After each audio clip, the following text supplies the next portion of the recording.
Samahang pinagtibay na ng panahon. Walang iwanang samahan. 77 taon ng pagsasama ng Pilipino at ng mga lingkod sa pagbabalita. Una sa radyo, una sa Pilipino. DZRH. Magkabagong bayanihan, serbisyong tapat sa iyo, DZRH. Member KBP, kapisanan ng mga broadcaster ng Pilipinas.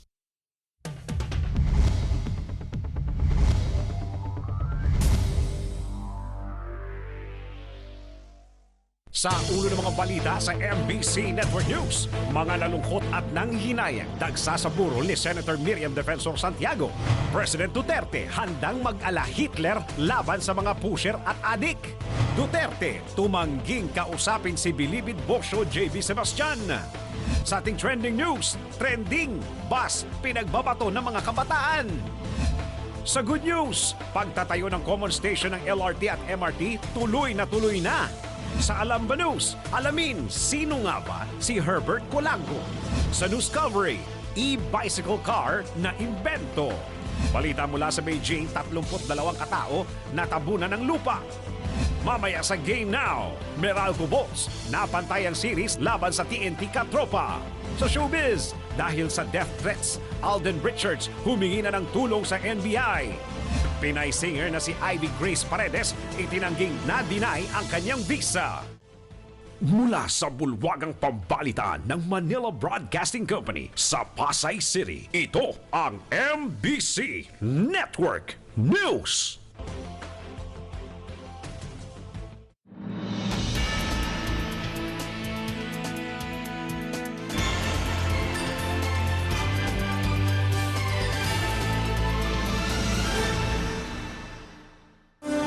Magandang araw, Luzon, Visayas at Mindanao at sa buong mundo. Samahan po ninyo ako ng kalahating oras na balitaan at narito ang detalye ng mga balita. Pila-pila ang mga nagbibigay ng huling respeto kay Senator Miriam Defensor Santiago sa Our Lady of Immaculate Conception sa Quezon City. Dumagsa ang mga tao sa Our Lady of Immaculate Conception sa Cubao matapos buksan sa publiko ang burol ni Madam Miriam dakong alas 9 kagabi. Marami sa mga pangkaraniwang tao ay matyagang nag-abang sa paligid ng simbahan matapos mabalitaang doon ibuburol ang matalino at matapang na senadora. Marami na ring kilala ang personalidad sa politika at public service ang bumisita sa burol ng senadora at dagsarin gaya ng mga tao ang mga bulaklak sa simbahan. Samantala, nagpaabot naman sa naiwang pamilya ni Madam Miriam ng pakikiramay si President Duterte, Vice President Leni Robredo, matataas na opisyal ng ehekutibo at lehislatura. Kahit si Senator Juan Ponce Enrile na nakaaway ni Senator Santiago sa termino nila sa Senado ay nagpahayag din ng kalungkutan sa pagpanaw ng senadora at nagsabing aalayan niya ito ng panalangin kahit na hindi sila magkasundo.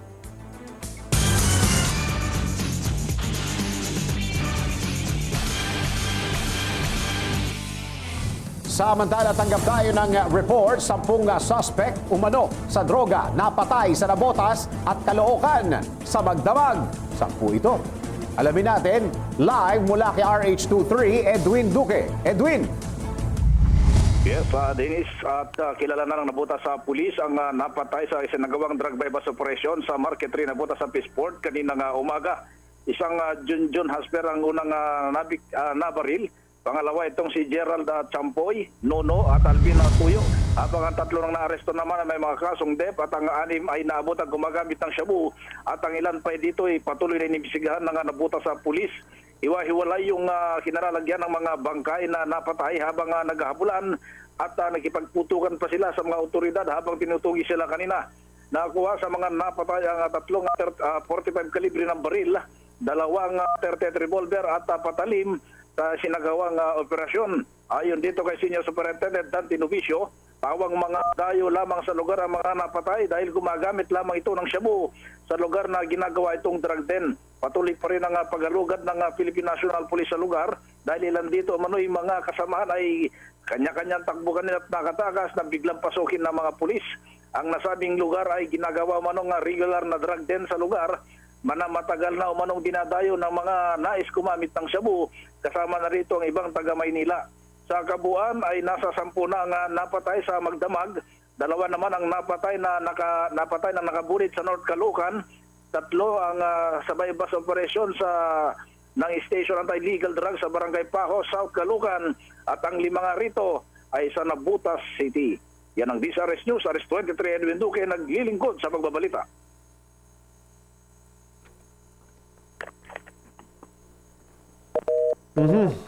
Samantala, sa ibang balita naman, handang gayahin ni President Duterte ang kalupitan ni Hitler nung panahon ng Nazi Germany. Maubos lang ang mga pusher at mga adik.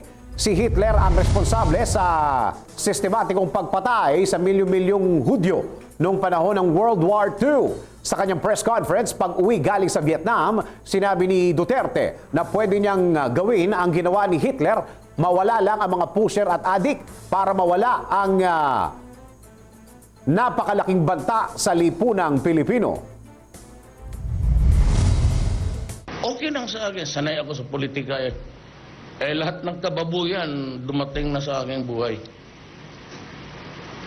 Pero itong mga ganito, well, ako, look,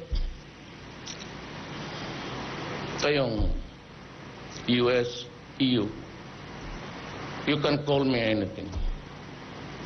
But I was never into, or I am never into hypocrisy like you. And then you're worried about the death of about 1,000, 2,000, 3,000. Hitler massacred 3 million Jews. Now, there is 3 million, there's a 3 million drug addicts. There are. I'd be happy to slaughter them.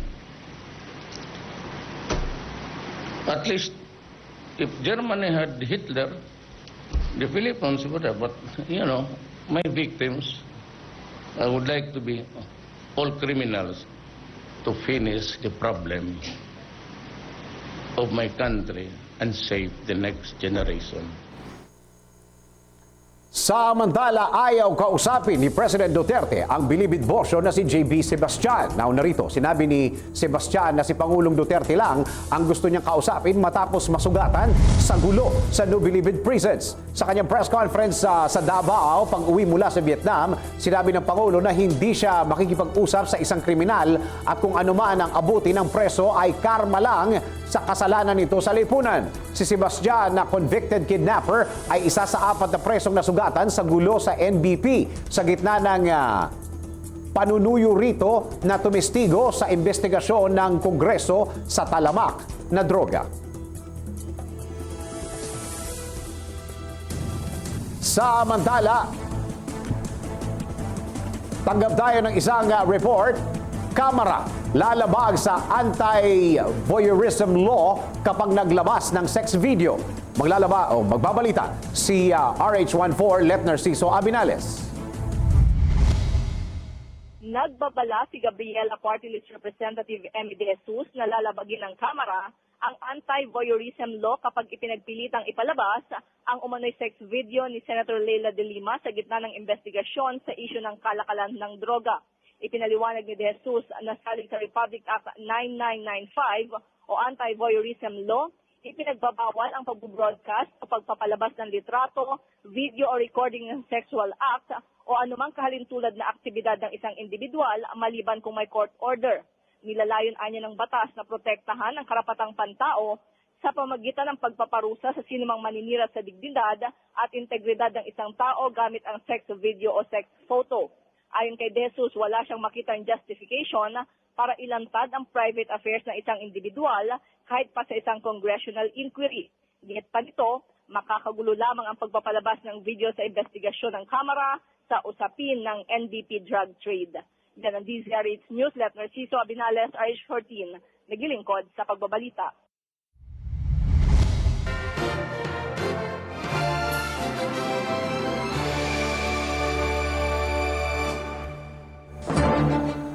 Bibisita si Pangulong Duterte sa Beijing, China ng 2 araw, Oktubre 20 hanggang 21. Isa sa agenda ng pagdalaw ng Pangulo sa China ang pagtutulungan ng dalawang bansa sa kampanya kontra droga. Ayon sa Pangulo, plano niyang hikayatin ang China na makipag-cooperate sa kampanya ng Pilipinas kontra droga, lalo't marami ritong nahuhuling drug trafficker na mga Chinese. Bukod sa usapin sa iligal na droga, ay pag-uusapan din ng dalawang bansa ang tungkol sa kalakalan, ekonomiya at infrastructure development. Napag-alaman sa Malacanang na habang nasa China ay gustong mamasyal ng Pangulo sa Great Wall of China. Samantala, tanggap tayo ng report. Government arsenal hugas kamay sa mga armas na nanapadpad sa gun running syndicate. Pagbabalita si Tuan Florante Rosales. Hugas kamay ngayon ang government arsenal na wala silang kakayahan na i-monitor ang mga bala at baril na sinusupply sa AFP at PNP kung naibibenta man ito sa mga kalaban ng Estado. Ito ang ipinahayag ni Roger Gamban, ang Hepe ng Strategic Management Office ng Government Arsenal, makaraang makita ang markings sa government arsenal property sa mga baril at mga bala na nakumpiska sa isang sindikato na nahuli sa West Crame, Quezon City, kamakailan.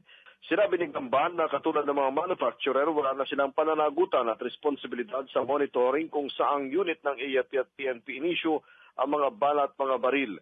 Sinabi pa ni Gamban na limitado lamang ang taunang produksyon ng mga maliliit na baril at mga bala sa kanilang tanggapan. Yan ang DCRH News. Florante Rosales ng RH21 naglilingkod sa pagbabalita. Samantala, isang 13 anyos na dalagita ang pinakabatang tinamaan ng kinatatakutang umano na human immunodeficiency virus na nagiging acquired immune deficiency syndrome o AIDS. Kinumpirma ni Gloria Serrano, isang nurse sa reproductive health wellness, na ang 13 anyos ang pinakabata sa mahigit 1,600 pasyente nila mula noong 1984. Ayon kay Serrano, nagbakasyon lang ang bata sa Baguio City nang dalhin ng tiyahin sa health wellness para ipa-HIV test dahil sa mga pantal sa katawan. Napag-alaman kay Serrano na nakuha ng bata ang HIV sa lalaking kanyang naka-anal sex.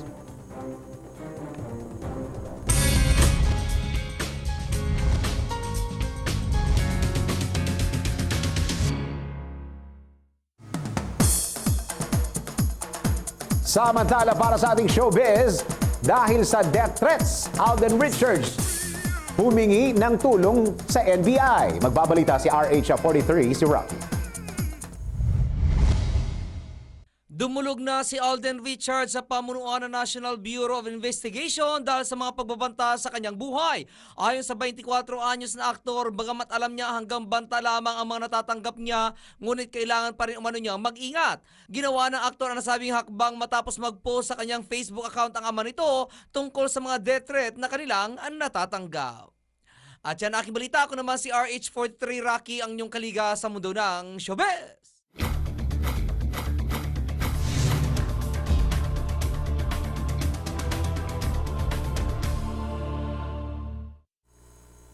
Trending po ngayon sa social media ang video ng isang lalaki na matapang na pumasok sa loob ng kulungan.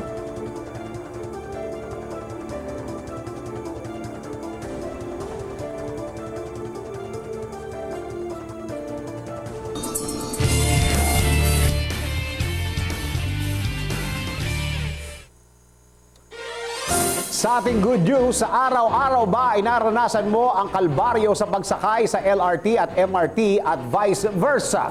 Sa niluluto ngayon plano ng gobyerno, palagay ko'y mas gagaan ang buhay ng marami sa atin. Narito ang kabuuan ng magandang balitang yan mula sa report ni RH09, Sani Casulia. Aprobado na ang pagtatayo ng common station na magkukonekta sa LRT1, MRT3 at MRT7. Ayon kay DOTR Secretary Artur Tugade, all systems go na ang proyekto dahil pirmado na ang Memorandum of Agreement sa pagitan ng Department of Transportation at iba pang ahensya ng pamahalaan. Umaasa ang pamahalaan na sa oras na masimulan ang proyektong tinatayang matatapos sa loob ng 3 taon ay unti-unti nitong maiibsan ang malalang trapiko sa lansangan. Makatutulong din anya ang proyekto sa mga pasahero na hindi na kailangan pang bumaba sa kalsada para lumipat pa mula sa LRT patungong MRT. At yan ang ating good news. RH9, Sunny Casulia naglilingkod sa pagbabalita.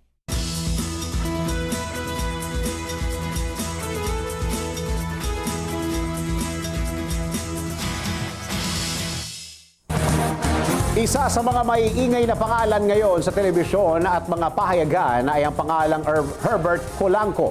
Pero sino nga ba si Herbert Colanco? At bakit nga ba mahalaga ang kanyang testimonya sa isinasagawang pagdinig sa Kongreso? Alamin natin yan mula kay RH 49, Rita Salonga.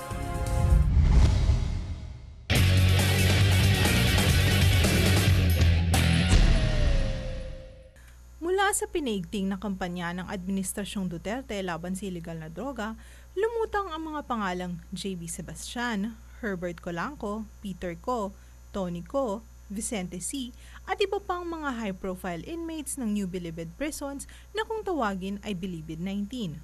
Sa magkakasunod na pagdinig ng Kongreso, tanong ng taong bayan, sino-sino ba ang mga nasabing witness na ito? Tama ba na bigyan natin sila ng pagkakataon na magsalita tungkol sa di umano'y nalalaman nila na talamak na bentahan ng iligal na droga sa loob ng bilangguan? Sa special report ng Alam Ba News, kilalanin natin ang ilan sa mga miyembro ng Bilibid 19 na di umano'y susi sa pagdiskubre ng katotohanan tungkol sa sinasabing bentahan ng iligal na droga sa loob ng pambansang piitan. Sino si Herbert Colanco? Si Herbert Ampang Colanco ay nahatulan ng habang buhay na pagkakabilanggo ng Parañaque Regional Trial Court noong 2014. Para sa kabuuang balita kung sino nga ba si Herbert Colanco, maglagon lang sa www.tcrhnews.com. Para sa Alam Ba News, RH49 Rita Salonga, naglilingkod sa pagbabalita.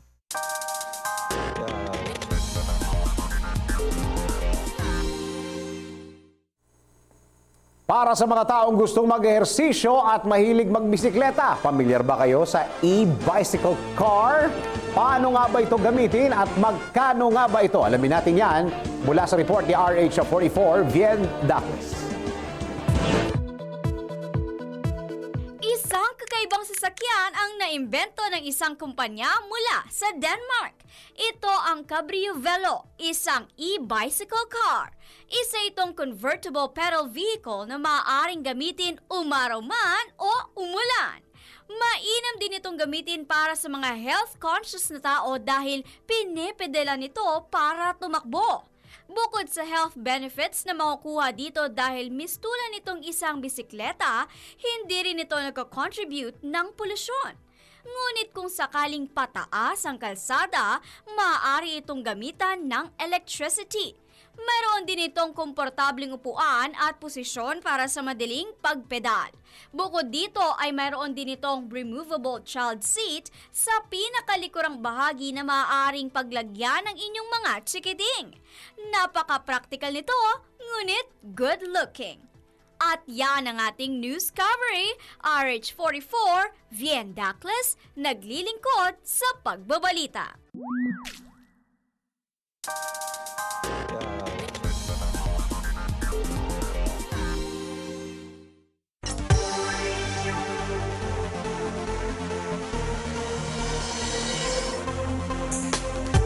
Balita mula sa Beijing, 32 katao natabunan ng lupa.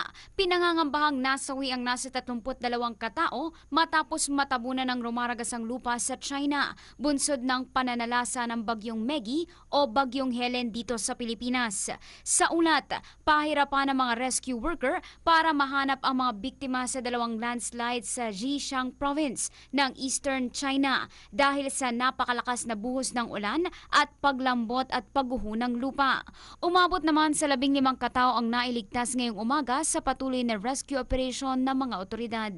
Sa ibang mga balita naman, hindi susundin ng Russia ang pakiusap ng Estados Unidos na tigilan ng pambobomba sa Eastern Aleppo sa Syria. Ayon sa Foreign Ministry ng Russia, itutuloy ng Russian Air Force ang suporta sa Syrian Armed Forces. Hinikayat din ito ang Washington na mangako na paghiwalayin ang moderate Syrian opposition fighters sa mga terorista. Dagdag pa nito, ang pagtanggi ng Estados Unidos na makibahagi sa naturang operasyon ay isang regalo para sa mga terorista. At yan ang balita mula sa Ibayong Dagat. RH48 Sheila Edumas naglilingkod sa pagbabalita.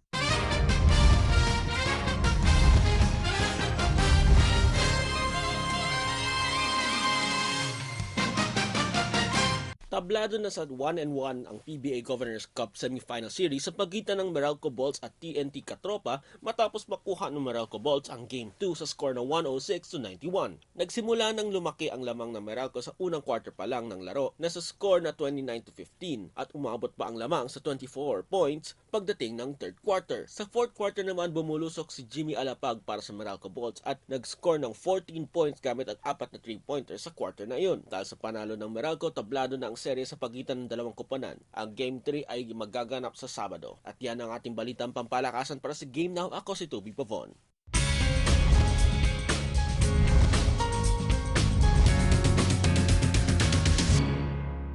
Nagsalita na ang Pinay singer na si Ivy Grace Paredes matapos na sapilitan siyang tanggalin sa The X Factor UK.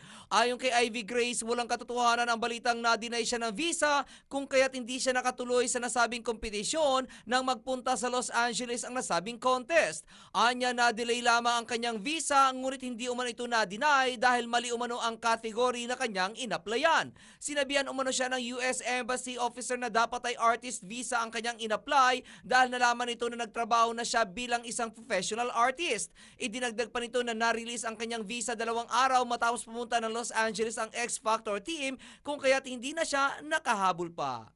At yan aking balita. Ako naman si RH43 Rocky, ang inyong kaliga sa mundo ng showbiz.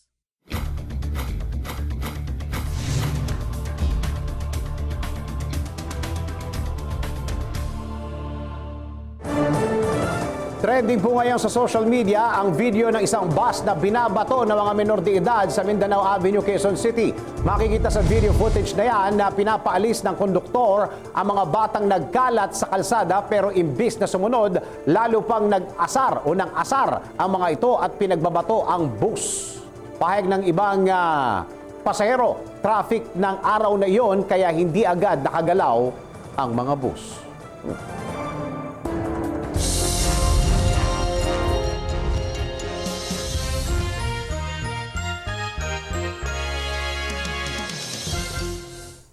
Patuloy kayang uulanin ang mga malaking bahagi ng kapuluan ngayong araw hanggang sa darating ng weekend. At may sama na naman kaya ng panahon ang nagbabadyang pumasok sa ating bansa. Alamin natin yan ang pinakabagong weather update mula kay RH44, Bien Dacles. Bien? Thank you, Dennis. Patuloy na makakaapekto sa Luzon ang southwest monsoon o hanging habagat na magdudulot ng malakas sa pagulan at posibilidad ng mga pagbabaha sa mga mabababang lugar. Samantala, pinalakas pa ng isang bagong low pressure area ang habagat na huling namataan sa layong 200 kilometro hilagang silangan ng Apari, Cagayan. Dahil dito, kaya't asahan na ang maulang panahon ngayong araw sa ilang bahagi ng Luzon, Western Visayas at sa Metro Manila. Makakaranas naman ng isolated rain showers and thunderstorms ang nalalabing bahagi ng bansa. Patuloy naman ang pagbabantay ng pag-asa sa patuloy na pagkilos ng Tropical Storm Chaba na huling namataan sa layong 1,815 kilometro silangan ng Luzon. Taglay ang lakas ng hangin aabot sa 85 kilometro bawat oras at bugsong aabot sa 100 kilometro bawat oras. Sa ngayon ay nasa labas pa ng Philippine Area of Responsibility o PAR ang Tropical Storm Chaba. Ngunit bukas, araw ng Sabado, inaasahang papasok na ito ng PAR at tatawagin sa pangalang Igme. Samantala, nagpakita ang araw kaninang 5:45 ng umaga at lulubog naman mamayang 5:46 ng hapon. At para naman sa ating 5-day weather forecast, narito po ang ating nakalap mula sa MBC Network News Weather Center.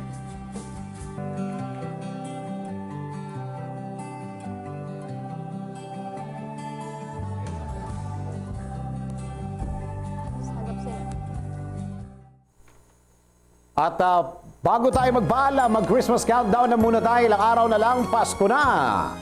Meron tayong 85 days, 12 hours, 25 minutes at 45 seconds.